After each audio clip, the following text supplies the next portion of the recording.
You are Locked On 76ers Postcast, part of Locked On Sports Philadelphia, on the Locked On Podcast Network.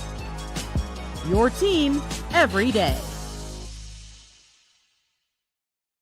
Welcome to the show, everybody. This is Locked On Sports Philadelphia's Locked On 76ers Postcast. My name is Mark Farzetta. Don't forget your favorite podcast now is a newsletter introducing Locked On 76ers daily newsletter and one-stop shopping there. Well, it's free. One stop for ultimate team and league coverage delivered right to your inbox.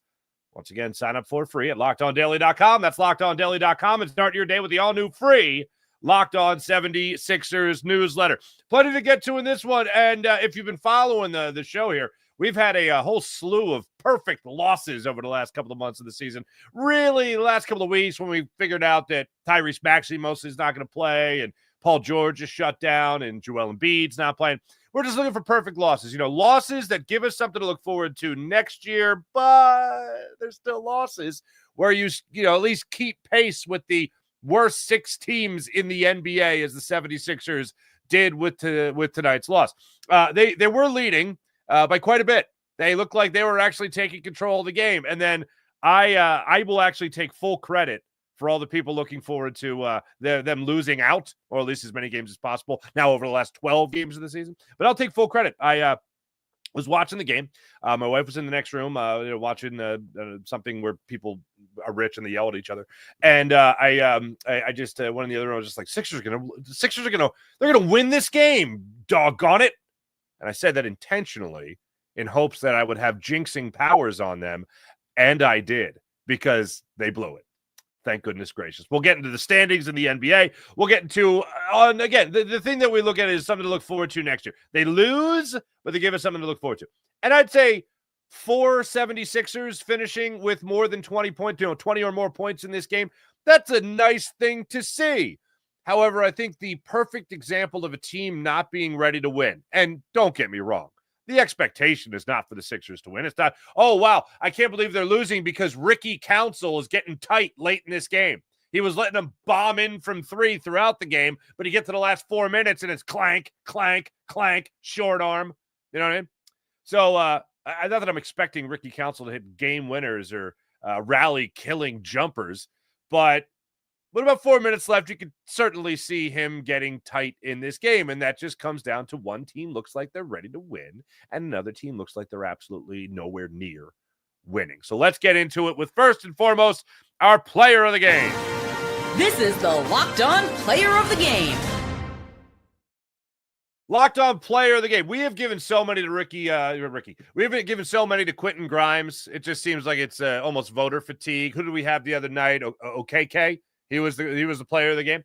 I'm going to go with Quentin Grimes again for the only reason that he had another double-double. Apparently, he only gets to double-doubles in Texas. The last double-double came against the Mavericks with rebounds and points. This one, 25 points for Quentin Grimes, 10 assists on the night, shot 50% from the floor, 4 of 11 from beyond the arc. But one thing that unfortunately is starting to haunt Quentin Grimes is turnovers. Now, here's what I always say about turnovers, because this is something we'd always talk about with Joel Embiid. When it comes to turnovers, you can't turn the ball over. But if you look throughout the NBA of like who's leading in turnovers, it's some of the best players in the NBA. So what does it really tell you? It tells you that the ball is in these guys' hands a lot. And when that happens and your usage rate is through the roof, you're going to turn the basketball over. That is not an excuse, but that's just an expectation at this point.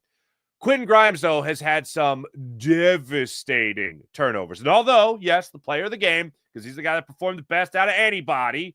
I mean, Guerschon Yabusele, I mentioned these guys with 23 points, 9 rebounds.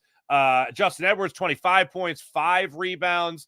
And then off the bench, Ricky Council had 24 minutes, 20 points, 8 rebounds, all on the defensive end of things, including hitting 3 threes in the game tonight, 3 of 5 from beyond the arc for Ricky Council. So those are your 4 20-plus point scorers for the Sixers. But Quentin Grimes tonight comes up with a turnover that, unfortunately, we can mark up as our turning point. Time to reveal where the game was won or lost. It's the turning point.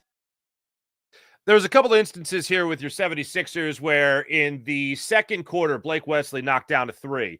the Sixers and Spurs were kind of going back and forth. The Sixers would lead by 1. The Spurs would lead by 1. The Sixers would lead by 2. The Spurs would tie it. The Spurs would go up 2.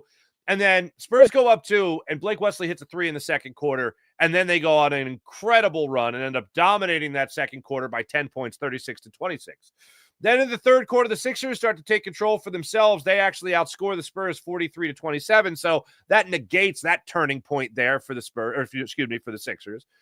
And then this is when the Spurs really started to swing things back. In the fourth quarter, which is the quarter where champions are made, or at least winners, it's where losers go to die, unfortunately. The fourth quarter was all Spurs. Most notably, the awful pass that was picked off from the hands of from Quentin Grimes. That was for, I believe it was Justin Edwards on the wing. And Johnson collapses on it, steals it, runs the length of the court, throws the oop up in the air. It ended up being an 8-0 Spurs run. That was the Spurs taking the lead. It was 117-117. Then after the alley-oop, it was 119-117 in favor of the Spurs. Barnes had a layup before that ended up being a turnover from the Sixers. And here's what really got me. And you could actually nail this, not to something that the Spurs earned, but more so what the Sixers gave them. So the turning point for me is the alley-oop pass that ended up giving the Spurs the lead 119-117, and they never looked back after that. But on the way to that, you could certainly make an argument for some other turning points. And one of the other turning points was Keldon Johnson puts in his own tip. And that was a 2-point game at that point, 117-115. Sixers then call timeout because they realize the Spurs are going on this run and they're only 2 points up on the Sixers. The Sixers are only 2 points up on them now. Sixers call timeout. I don't know what Nick Nurse drew up in that timeout. They come out of the timeout and somehow, and I think this is at least the second time the Sixers have done this season, they get a shot clock violation out of a timeout. That is literally why you take the timeout, to draw up something so you get a shot off. Not only did they not get a shot off, they didn't have a chance. They didn't have a prayer. And the shot clock violation is charged to your 76ers.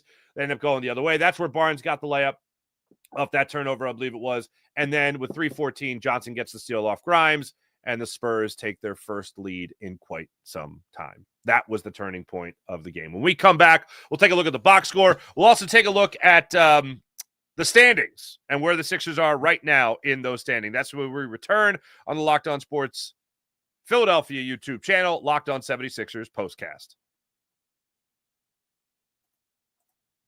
Upwork. You guys haven't heard me talking about Upwork yet. I'm proud to talk about it right now. Scaling your business requires the right expertise at the right time. With Upwork, you can find specialized freelancers in marketing, development, design, and more.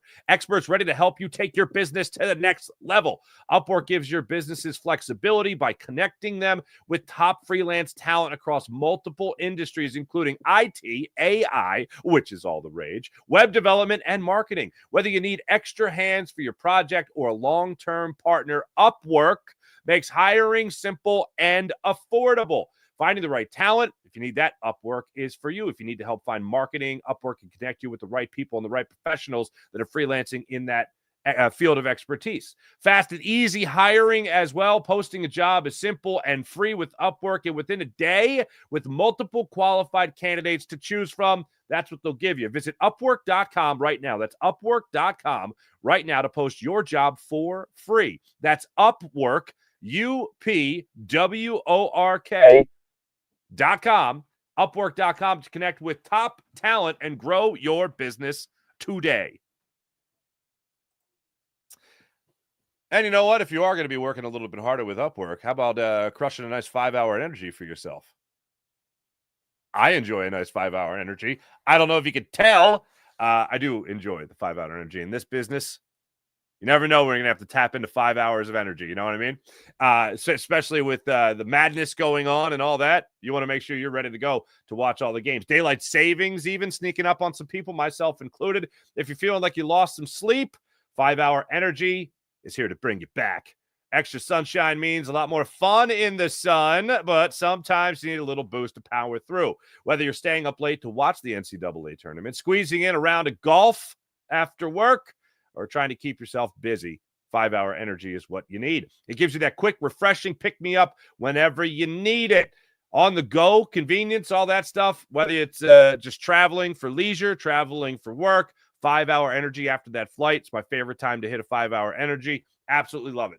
Head to 5hourenergy.com. That's 5hourenergy.com to find over 15 flavors to choose from, including watermelon, blue raspberry, peach mango, my personal favorite. And you can even build your own 12-pack or 24-pack delivered right to your door. Need one now? Grab 5-Hour Energy shot at your local grocery or convenience store. They're everywhere. Stock up today and stay energized with 5-Hour Energy. Looking at the standings, let's get to that before we get to the box score. Standings-wise, I don't know if you guys saw this 2 nights ago now, last night rather. Goodness gracious. The Raptors almost pulled out a win over the Golden State Warriors. Steph Curry left the game. He fell on his bottom, and the tailbone was hurt a little bit, so they kept him out. And the Raptors still find a way to lose that game. Jimmy Butler, former Sixer, comes up with a huge play in that one. Anyway, the Raptors lose. That's the end of the story. You would love to see them win. Sixers would be up, or they'd be worse than them by 2 games instead of just 1. Then the Brooklyn Nets were playing last night as well. Not tonight when the Sixers played, but the previous. And they managed to lose. It was actually a pretty good fight. Pretty good fight by them. And they ended up losing. Drat. But right now, as you can see, the Sixers still have the 6th worst record in the NBA, so they have a good opportunity to keep their lottery protected pick. Well, their protected pick, that is. As far as the box score for tonight, you see it right here. I rattled some of these numbers off to you earlier. OKK had a great start to this game, and then nothing after it. Knocked down a 3, had a good putback, got you a couple of steals, but that was pretty much it. He went by the wayside as the game went on, unfortunately. Guerschon Yabusele snuck up on me tonight with those 9 rebounds and 23 points overall. I think one of the reasons is when he has big nights and 20 points for him, 23 points for him is a pretty good night. He's knocking out a couple threes. 0 for 3 from beyond the arc today for Guerschon Yabusele. Justin Edwards, him and Ricky Council, I would have to say, are the 2 guys that you're not really expecting a lot from, that you got a decent amount from tonight. And I would say 20-point performances, 25 from Justin Edwards, and, of course, the 20 off the bench from Ricky Council. Those are performances that we would love to see more and more. I just doubt that we will. Key is consistency, and I don't think you're going to get it from those 2 gentlemen. Justin Edwards, I'll cross my fingers for. He also got to 38 minutes tonight. Back to what I was saying earlier, and it really comes down to a conversation piece maybe for tomorrow. This is what you'll be talking about. Number one, what you'll be talking about, let's get it out of the way. What you're going to be talking about is the fact that they lost. That Sixers lose? They lose? Okay, cool. All right, good. It's the complete opposite of what you want, but in this case, it's exactly what you want, unfortunately. And I've been through it enough where we've talked a lot about how we don't want to go through another process, but maybe a late season tanking such as this, I could get on board with, and I am on board with. But the other thing is, this performance by Quentin Grimes we're seeing, I saw Patrick Beverley on his podcast. It shot this down a little bit, saying it's not a big deal that Quentin Grimes is putting up these numbers. I understand the thought process there with Patrick Beverley, but his thought process basically is anybody could run it up on a team that's terrible, and I get that, but he is running it up on a team that's terrible. Like, would I rather him be wildly inconsistent, or would I rather watch him be consistent? I think I'd rather watch him be consistent. That's why, again, we talk about the perfect losses. Make sure you get the L, put the other check in the L column and not the W column, and then give me something that I might be able to see. Like, you mean to tell me that Quentin Grimes coming off the bench next year wouldn't be a good idea for the Sixers? You mean to tell me that having Tyrese Maxey, Jared McCain, and Quentin Grimes wouldn't be the worst thing in the world? Let me put it like this. Would you rather have Kyle Lowry, Eric Gordon, or would you rather have Jared McCain, Now, I know those guys haven't played in a while, but that's kind of my point. They're old, like really old. Or would you rather have Quentin Grimes and Jeremy McCain helping you out as your guards? Because I'd kind of like Quentin Grimes and Jeremy McCain helping you out with Tyrese Maxey as your guards. I'd kind of like those three for the future as opposed to what you had going into this year. I mean, Jeremy McCain was great. Don't get me wrong, rookie of the year if he doesn't get hurt. But everything else, I think I'd rather have those guards than anybody else. Hey, Justin Edwards, keep showing me something. Keep growing. Guerschon Yabusele, keep doing your thing. Would have loved to seen him get to the double-double mark as well, but just came up one rebound shy, unfortunately. But how about this for Guerschon? 5 assists tonight. The only Sixer with more was Quentin Grimes. How about that for Stephen Castle? 17 points tonight, 14 assists for the Spurs. Not a bad night for them. Sixers ended up losing that fourth quarter. I alluded to it earlier, 37-25. Next game for the Sixers, they are off tomorrow, Saturday.